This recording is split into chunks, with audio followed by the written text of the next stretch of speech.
Novak Djokovic was denied a COVID-19 vaccine exemption by the U.S. government and cannot play at Indian Wells. U.S. Senator Rick Scott has hit out at President Joe Biden after tennis star Novak Djokovic was denied a COVID-19 vaccine exemption to compete at the Indian Wells Open.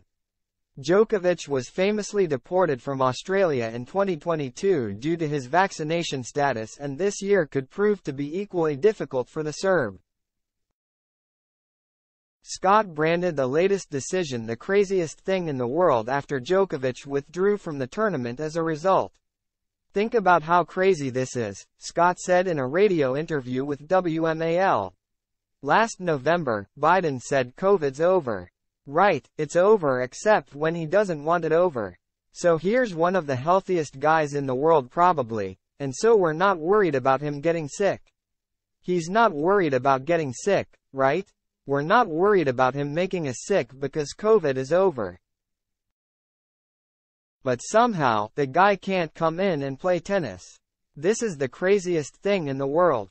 It makes you mad that the Biden administration acts like this. The Serbian is unvaccinated and was also not allowed to compete at last year's U.S. Open because of the country's COVID restrictions. Currently, the Centers for Disease Control and Prevention, CDC, require all foreign air travelers to be vaccinated, but the White House said last month they plan to review the policy in May. As a result, Djokovic could feature in this year's U.S. Open, which is due to get underway in August. When asked about Djokovic not being granted an exemption for the Indian Wells Open, White House Press Secretary Karine Jean-Pierre indicated the Biden administration would not be willing to make an exception for the tennis star. On a question of regarding the vaccination requirement, "I'd refer you to the CDC," she said. "They're the ones who deal with that.